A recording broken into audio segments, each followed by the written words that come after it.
Hey everybody, Mark here, out with the animals, giving them some treats.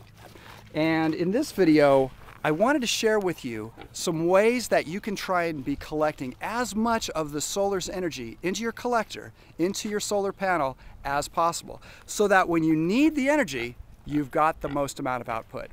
And one way that you do that is by plotting your sun chart. And what that means basically is where in the sky throughout the day is the sun going? And of course that's going to be different at different times of the year.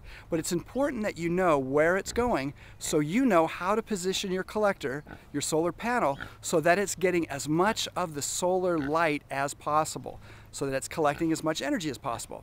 So it's important to realize, one, that the sun, when it is above your head, is at the most powerful, and that's when you can be getting the most amount of energy into your system. So when you are positioning your collector, your solar panel, it's important to realize that. And where the sun goes throughout the day, where is your panel as far as being able to get that sunlight too? Now, when the sun is above head, like I just mentioned, it's at its most powerful. And when it is lower in the sky, it's giving actually less energy to your collector because of the atmosphere. It's diffusing some of what the sun is releasing. So that's why it's so important to be able to have your collector facing as much of the sun as possible when it's overhead. Now, we refer to that as sunlight intensity. So another thing to consider is collector cross section. So I've got a muddy hand here because I just fed my potbelly pig. But consider this your solar panel. And we're going to consider you the sun.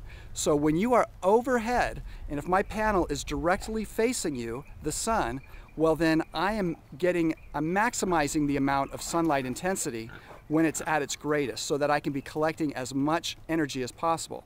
As the sun then goes down, well, if I can move it, fine, but if it's not portable and it's just going to be in one position, that's when it becomes important to know and to strategize where you can best put that solar panel so that throughout the day you're getting as much power as possible.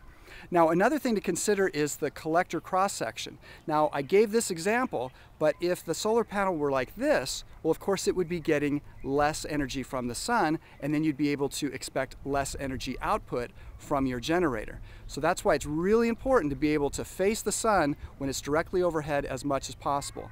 Now, of course, how much fog, smog, clouds, snow, those kind of things are going to affect all of this. But you get a pretty good idea of it's important to plot your sun chart and then determine your sunlight intensity, and then based on collector cross-section, have your panel facing the sun as much as possible when it is overhead. So I hope that helps a lot. I'm Mark, and I'll share more with you soon. And be sure and refer a friend to the solarpowerhelpsite.com so they can be taking advantage of what we all should be doing, and that's green energy. I'll share more with you soon.